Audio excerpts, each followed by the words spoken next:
नमस्कार। मैं जनभक्ता श्रीराम गौतम। दिल्ली में होली की रात को एक मॉब लिंचिंग हुई थी। इसको तमाम मीडिया ने दो समुदायों के बीच झगड़ा बताने की कोशिश की और इस मॉब लिंचिंग में एक दर्जन से ज्यादा मजहबी क्रूर हत्यारों ने एक युवक की पीट पीट कर हत्या कर दी थी। इस मामले में दिल्ली की सरकार ने कल एक बड़ी कार्रवाई की और उत्तम नगर के उस इलाके में जहां पर यह हत्या की गई थी, वहां पर जो अपराधी हैं उनके घरों पर बुलडोजर चलाए गए। इस बुलडोजर की कार्रवाई का विरोध किया ओवैसी की पार्टी ने।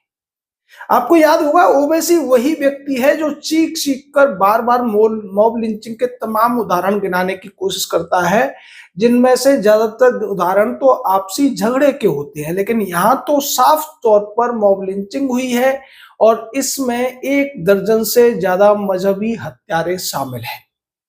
मामला भी बड़ा मामूली सा था। ये एक गली का मामला है जहां एक छोटी बच्ची अपने ताऊ के ऊपर गुब्बारा फेंकती है, रंग का भरा हुआ, और वो गुब्बारा सायरा नाम की एक मजहबी खातून को लग जाता है। ये औरत अपने घर में जाकर अपने परिवार वालों को बताती है और ये सब लोग मिलकर झगड़ा करने आ जाते हैं। उस बच्ची के ताऊ को, दादा को, कई लोगों को, वहां यहाँ तक कि वहां की महिलाओं तक को पीटा जाता है।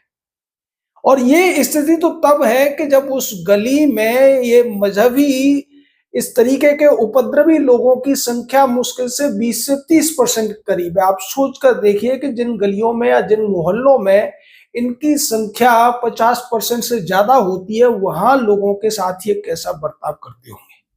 इसके बाद उस परिवार के लोग घायल हो जाते हैं, वो अपने घरों में बंद हो जाते हैं, लेकिन उसी परिवार का एक लड़का होली खेलने के लिए बाहर गया होता है। वो शाम को लौट कर आता है और जब वो लौट कर आता है, अपने गेट के बाहर पहुंचता है, तो ये मजहबी हत्यारे वहां पर घात लगाकर उस पर हमला कर देते हैं, जिसके वीडियो फुटेज भी सामने आ चुके हैं। लाठी, डंडे, बैट, बेसबॉल बैट और बाद में पीट पीट कर उसके ऊपर एक पत्थर की सिल्ली भी मारते हैं, जिससे वो बहुत ज्यादा घायल हो जाता है, उसे अस्पताल ले जाया जाता है और उसकी मौत हो जाती है।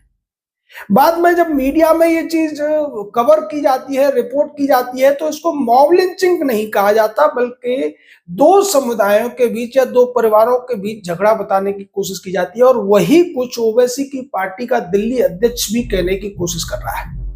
जबकि हकीकत में अगर मॉब लिंचिंग जैसी कोई चीज होती है तो यही हो सकती है कि जब एक व्यक्ति को भीड़ के तौर पर दर्जन दो दर्जन लोग मिलकर पीटने लगे और कोई भी बीच बचाव करने डर के मारे सामने ना आ पाए। और यहाँ तो बात ये भी सामने आ रही है कि जब ये लोग उसको पीट रहे थे, तरुण नाम के उस युवक को, तो इन्होंने गली में उसके परिवार या उसके जानने वाले लोगों के घरों की कुंडियां भी बंद कर दी थी, जिससे कोई उसे बचाने के लिए ना आ सके। इस झगड़े में महिलाएं भी वहां खड़ी दिखाई दे रही है, वीडियो फुटेज में नाबालिग भी दिख रहे हैं, बड़े उम्र के लोग भी दिख रहे हैं। और जिन 7 लोगों को गिरफ्तार किया गया है, निजामुद्दीन, कमरुद्दीन, अमरुद्दीन, ताहिर, इस तरीके के ये लोग हैं। सायरा और सलमा नाम की 2 महिलाओं को भी गिरफ्तार किया गया है। सायरा वही औरत है जिसकी वजह से ये सारा झगड़ा हुआ था।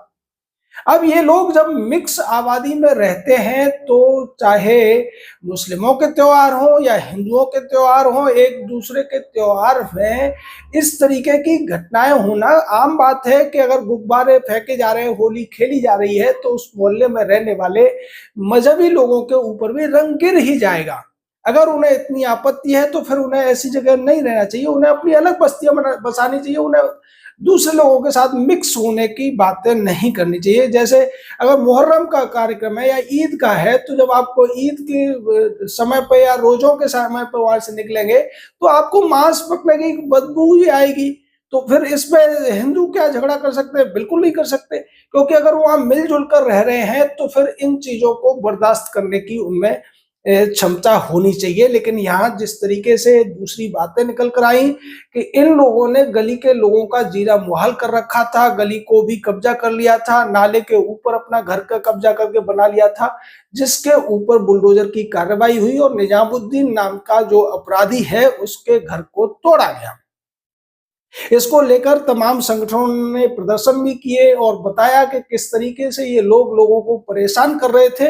और अब जब पानी सर से गुजर गया, इन्होंने एक युवक की हत्या कर दी, तब जाकर लोग इससे चिंतित हुए, इकट्ठे हुए और उन्होंने इसको लेकर सड़कें जाम की, प्रदर्शन किया।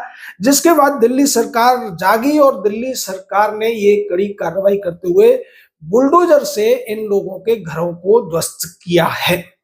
साथ में दिल्ली सरकार म्युनिसिपल कॉरपोरेशन का कहना है कि जो भी अवैध इस तरीके के निर्माण हैं उन पर कार्रवाई चलती रहेगी और ये कार्रवाई तब तक नहीं रुकेगी जब तक कि अवैध निर्माणों को ढहा नहीं दिया जाएगा।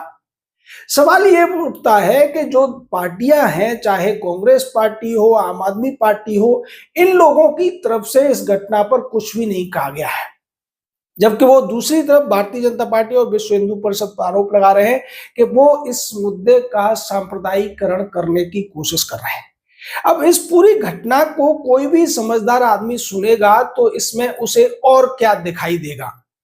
छोटी सी बच्ची अपने परिवार के लोगों के ऊपर अगर गुब्बारा फेंक रही है, गलती से किसी को लग जाता है, तो क्या फिर वो लोग उसके परिवार को पीटने का हक रखते हैं? और पीटने की हद में जब उसी परिवार का एक युवक वापस आता है रात को होली खेलकर दूसरी जगह से, तो उसको घेरा करके भीड़ के तौर पर मार दिया जाता है।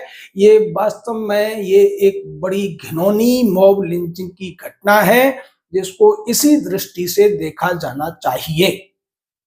ये उन लोगों के लिए भी सबक है, रवीश कुमार टाइप के, जो लोग कहते हैं कि अगर इस देश में मुसलमानों की संख्या 40% हो जाएगी तो कौन सा पहाड़ टूट पड़ेगा। उन्हें शायद पता नहीं है कि जिन इलाकों में इन लोगों की जो कट्टरवादी लोग होते हैं, कट्टरवादी मजहबी लोग होते हैं, उनकी संख्या 20-30% हो जाती है, तो वहां की परिस्थितियां कैसे बदल जाती हैं।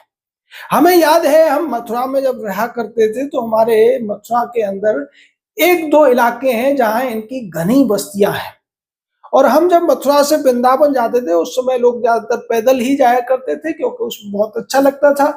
और ज्यादातर लोग वाहनों का इस्तेमाल नहीं करते थे या साइकिल वगैरह से जाते थे, तो इनके इलाकों से निकलते में एक अजीब तरीके का डर जैसा महसूस होता था कि कहीं किसी से रास्ता चलते में साइकिल टकरा गई या किसी और तरीके से वजह से वाद विवाद हो गया तो झगड़ा हो सकता है और उसमें नुकसान हो सकता है। इस तरीके का लोगों को भय रहता है। अलीगढ़ के अंदर भी यही हाल है। वहां कई सारे मोहल्ले हैं जहां पहले पुलिस वाले भी घुसने से डरते थे। और दिल्ली का ही सोच लीजिए, दिल्ली में आज से करीब 10-15 साल पहले जो खजूरी जैसे, ख्याला जैसे इलाके हैं, इन इलाकों में जब जेब कतरे या दूसरे अपराध करके अपराधी घुस जाया करते थे तो वहां पुलिस का दल भी घुसने से डरता था। एक एसीपी एक बार, ये करीब 15 साल पुरानी घटना होगी, 15-16 साल पुरानी, जब शीला दीक्षित की वहां सरकार हुआ करती थी दिल्ली में, तो एक एसीपी दल बल के साथ एक बस्ती में घुस गया था जिस पर जानलेवा हमला किया गया था उस बस्ती के मजहबी रिहायशी बासिंदों के द्वारा। ये स्थिति होती है, चाहे इनकी बस्तियां वैध तौर पर बनी हुई हो या अवैध तौर पर, वहां पुलिस भी घुसने से, कार्रवाई करने से डरती रही है। हालांकि पिछले 8-10 सालों में तमाम प्रदेशों के अंदर ये स्थितियां बदली हैं, पर पश्चिम बंगाल जैसे प्रदेशों में तो ये स्थितियां अभी भी बरकरार हैं। आपको याद होगा शाहजहां शेख का मामला, जिसने 200 से ज्यादा महिलाओं का शोषण किया था, उनके साथ क्रूर घिनौना व्यवहार किया था, उसके बावजूद जब उसके खिलाफ जांच करने के लिए सीबीआई की टीम गई थी, ईडी की टीम गई थी, तो वहां महिलाओं ने और उसके जो समुदाय के लोग थे, ज्यादातर उनमें बांग्लादेशी भी थे, उन्होंने ईंट पत्थरों से पुलिस के ऊपर ही हमला कर दिया था। ये स्थिति भारत के लगभग सभी शहरों में देखने को मिलती है, जहां भी इनका कहीं बहुत ज्यादा बड़ा जमावड़ा होता है, और इसीलिए कई बार ऐसे इलाकों को मिनी पाकिस्तान की संज्ञा भी दे दी जाती है। एक बार एक हाई कोर्ट के जज ने इसको ऐसे ही कहा था, तो उस पर सुप्रीम कोर्ट ने डांट लगा दी थी कि आप ऐसी टिप्पणी कैसे कर सकते हैं। क्योंकि हमारे जो सुप्रीम कोर्ट, हाई कोर्ट के जज होते हैं, जो इस तरीके की टिप्पणियां करते हैं, उन्हें यह पता नहीं होता कि वास्तविक स्थिति ऐसी जगहों पर क्या है। वनफुलपुरा का जो मामला था, हल्द्वानी की रेलवे की जमीन जो वहां इन लोगों ने कब्जा कर रखी थी, वहां भी जब पुलिस और स्थानीय प्रशासन उसको हटाने के लिए गया था तो इसको लेकर भी बड़ा दंगा हुआ था। उन लोगों ने उस पूरे के पूरे जो दस्ता था उस पर हमला कर दिया था, ईंट पत्थरों से हमला किया गया था। यानी इन लोगों की जहां भी ताकत बढ़ जाती है, 20-30% संख्या जब इनकी हो जाती है, तो ये बिना डरे बड़ी कट्टरता के साथ इसी तरीके का व्यवहार करते हैं जैसा कि उन्होंने तरुण के साथ किया था। लेकिन हमारे जो कोर्ट्स हैं, वहां जो जज बैठते हैं, उनको ये चीजें नजर नहीं आती हैं और अक्सर ऐसे आरोपियों को छोड़ दिया जाता है। इस मामले में भी पुलिस पूरी तरीके से फूंक फूंक कर कदम रख रही है, आरोपियों को गिरफ्तार कर रही है।